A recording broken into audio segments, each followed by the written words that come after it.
Hey team, welcome back to the garage today. It's fall in the garage. It's one of my favorite times of the year for a multitude of reasons. I like it that it's a little bit cooler. I like to see those colors on the trees.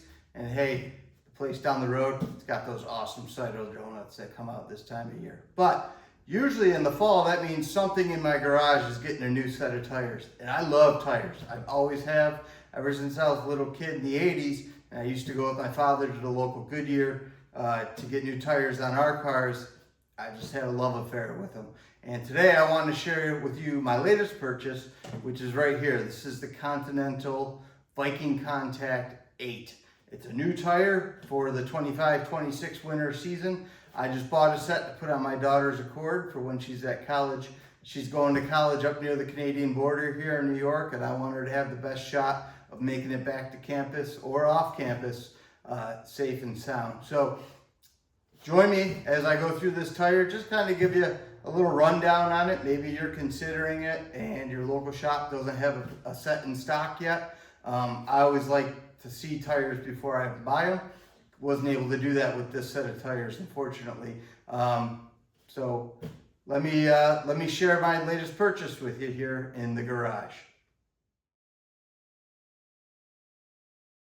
Okay, let's start off with the sidewall. Let's take a look at it, see what it's got going on. It's, for the most part, is smooth. It doesn't have a lot of texture to it. You do get into this snowflake graphic with a little bit of a checkered flag over here. And then you get into a kind of a reverse lettering here with a rough texture where it says Continental. And then onto the VikingContact 8. Back into that snowflake checkered flag pattern, back over to Continental again, and then back into the size rating there. So also has these little mountain peaks that seem to be on a lot of snow tires these days. They don't really mean anything other than that's just the pattern on the side of the tire that they chose to go with. So let's take a look at the sidewall information. So again, these are for my Honda Accord. So these are a 215/55R17. They are load rated at 98, service rated 98. So that's how much weight each tire max capacity. So this is about 1,638 pounds per tire that this is rated at. And then it is an H-rated tire for speed. Which, you know, that seems to be becoming more popular with snow tires these days as a speed rating, as they become less snow tires and more winter season tires. Next, we have the 3-peak winter rating, which most snow tires have these days. It just means it performs very well in snow conditions. And then new, this is the first time I've ever seen a tire with it, and really the first time I have any experience with it. This is what they call an ice peak rating, and any tires that achieve that rating for performance on ice get this on the sidewall. I'll go into that in the end of the video, what that means. Again, this is an XL tire. You probably saw it when I went around the sidewall. It's an XL rating, which just means it can handle heavier loads and handle a little more air pressure than a standard rated tire. This would still be a 4-ply tire though. I prefer XL tires. I think they're just a little bit beefier and can withstand a little bit more. Some people don't like them because they think they ride a little rougher, but I'll trade that off, especially with winter roads where you're going to get a lot of potholes and a lot of bumps and banging around until they fix those things. And again, it's a radial tire, it's tubeless, studless, and it is a directional tire. We're getting over to our DOT information. So these tires are relatively fresh. It's September of 25. Looks like these were made mid-May or so, late May, 26th of May, roughly around there of this year. Coming around the rest of the tire, again, over here you can see that H speed rating. These are the XL load rated tires, and they are also EV rated. It's the first time I've ever seen this on a tire. I don't know if that's just a Continental logo or if that's similar to the 3-peak snow and this new ice peak rating, where this means it meets a certain threshold of performance. I will say that my Accord is not an EV, so it doesn't matter to me, but I got to assume EV rated means it's going to get better gas mileage, maybe lower rolling resistance. So right here, 1 polyester, 2 steels, and then 1 polyamide ply. Sidewall is 1 polyester. Max inflation pressure, 50 PSI. Always check your door placard for your proper PSI rating. And maximum load rating, again, this tire, 1,653 pounds. So I may have misspoke earlier, 1,653 pounds. Also, it comes with, some people love these, some people hate them. This is kind of that rim guard where the tire will wrap around the edge of the rim to protect it. Some people don't like this because they feel it creates leaks. I've never had a bad experience with it, especially on a winter tire. I wouldn't mind having it in case you slide into a curb lightly or something like that, protect your wheels. So all in all, it's a good looking sidewall. Nothing about it concerns me. So 2 other things I want to go over on the sidewall is this particular size is made in Germany. Kind of makes me feel good about the tire. German stuff has a good reputation for build quality. Continental being a European company, pretty sure it's a German company. Also, the sidewall. So even though it's an XL rated tire, I was hoping the sidewall would be a little bit stiffer. It's stiff right here where this curb guard is, but it's a little flexible right here. Not terrible, but not as stiff as I would like to see, especially on an XL tire. Again, it's okay. It's not, I've seen some sidewalls that completely give and feel like they're about as thick as paper. This isn't to that level, but it's definitely not like a Michelin Pilot tire where you can't squeeze the sidewall at all. So just wanted to show you guys that before we move on to the tread. So before we get into the tread, if you're wondering what the temperature, tread wear, and traction ratings are on this tire, it doesn't have them. They're not anywhere on the sidewall, and they're also not on the sticker here. Most snow tires that I've seen do not have that rating. Must be snow tires are exempt from that. I don't know. If you know why snow tires don't get that rating, throw it in the comments. I'd love to know myself. Okay, so now we're going to look at the tread itself, because this is literally where the rubber meets the road, right? This is why you're buying a tire. So this tire can adhere to the road the best that it can, keep you on the road, keep you and your family safe. So basically, as you can see, it's a directional pattern. This is actually my second set of VikingContact. So I actually had a set of VikingContact 7s on this car, probably 6-7 snow seasons ago, right when those came out, and I was very happy with those tires and how they performed. So that's why I was willing to take a leap on the 8 in the first season that they were out. But on those 7s, they had more of a diamond pattern. Looks like now they've gone to more of a V pattern here. And we're seeing this a lot, right? Michelin kind of did that a couple years ago. They came out with that tire that's an all season, but it's got the winter rating that's like a V shape. Now, if you look, Goodyear came out with one this year that's also almost I'll call it a knockoff, except it's got a couple more sipes in it than the Michelin has. And it looks like a couple other companies now, when I look at the Tire Rack website, have come out with a version of that tire. But it looks like that's where Continental took this tire too, right? We got a nice directional V shape here. Should be good for slush, especially here in New York. I mean, they are so quick with the brine and the salt that it really turns to slush almost instantly. And that's the stuff that gets in there, and in my opinion, gets you in trouble. You hit that slush and it just packs up these tread blocks and then almost becomes like a bald tire.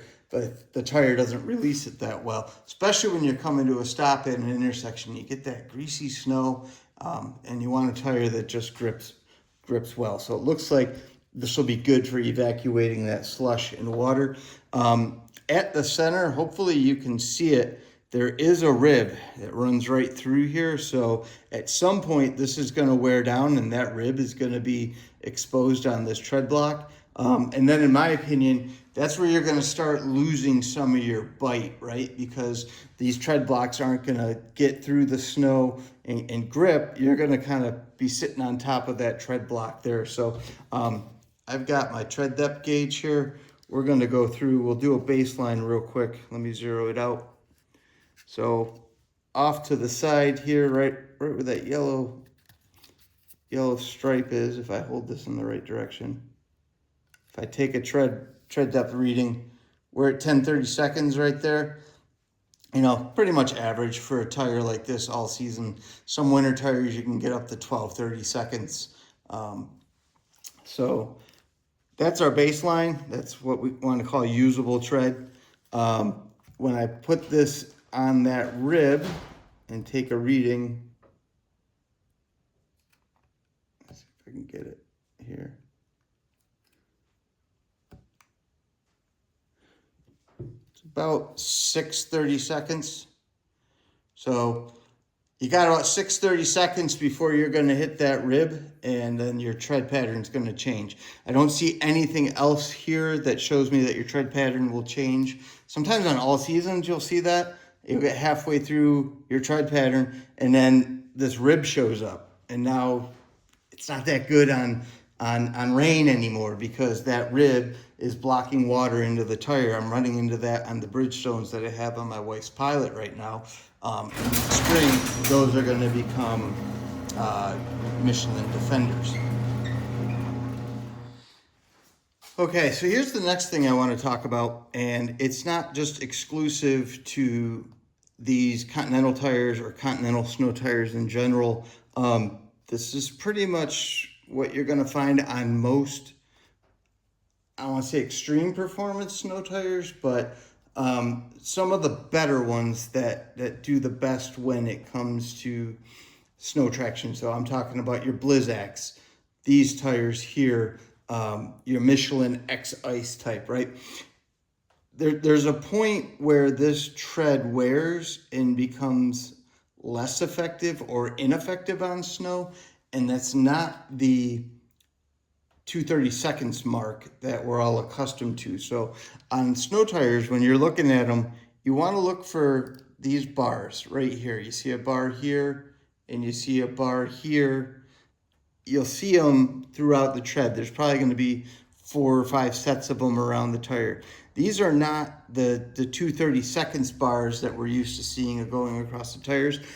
Basically, it means that when this tire wears down to those points, it's not that effective on snow anymore.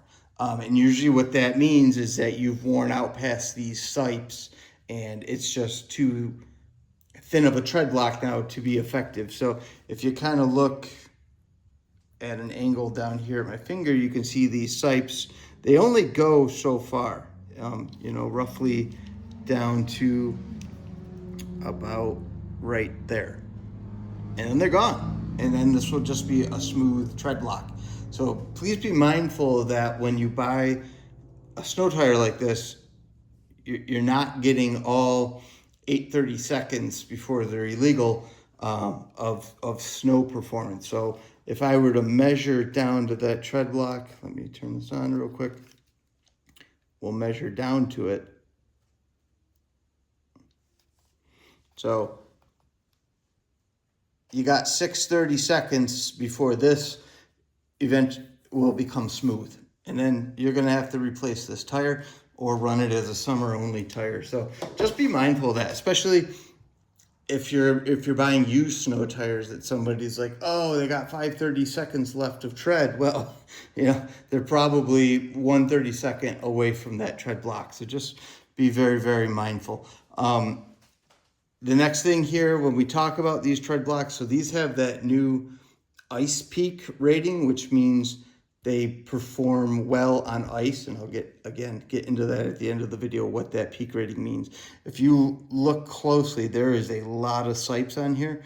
This compound is soft. It's rubber. It's not that cellular foam that Blizzak uses and whatnot, but this is a softer rubber compound.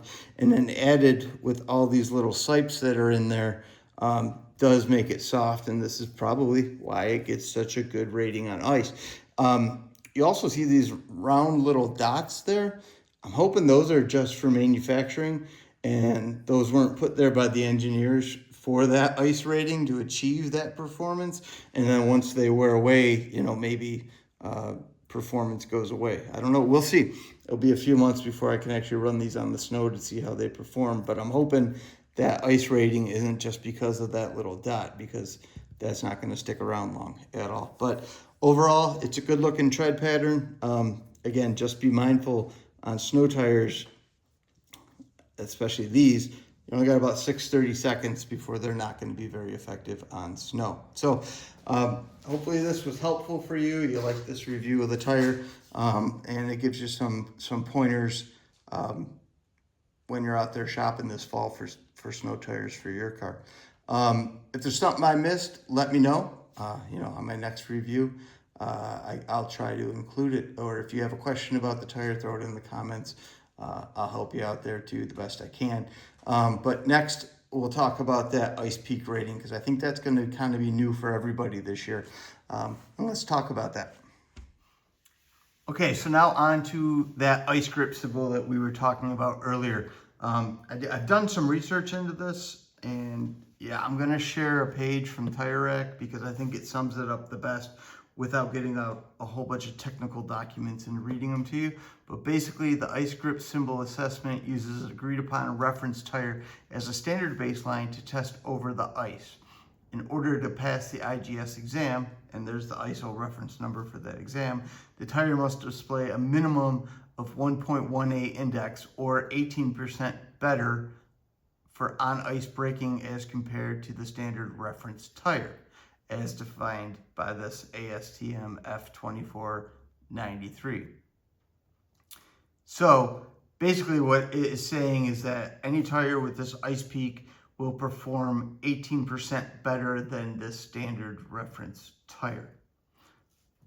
Okay, so I did some more digging. What is this reference tire? You know, because really 18% better doesn't mean anything to me unless I know what that baseline tire is. So did a little bit of digging, didn't take much, and I found this the document F2493, which defines the standard specification, the radial tire for the reference test tire. So basically the tire that you do a baseline test with, see how it performs, and then use your test tire, in this case it would be the Continental, and see if it tests 18% better. If it does, you get your ice peak mountain symbol on your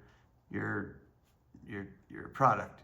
So digging through the document, basically the reference tire is this Uniroyal Tiger Paw tire.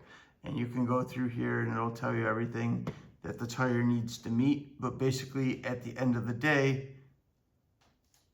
everything we need to know is right here in this paragraph. So what it says is the sole source of supply of the standard reference tire known to the committee at this time is Michelin Passenger and Light Truck Tire Manufacturing, their address.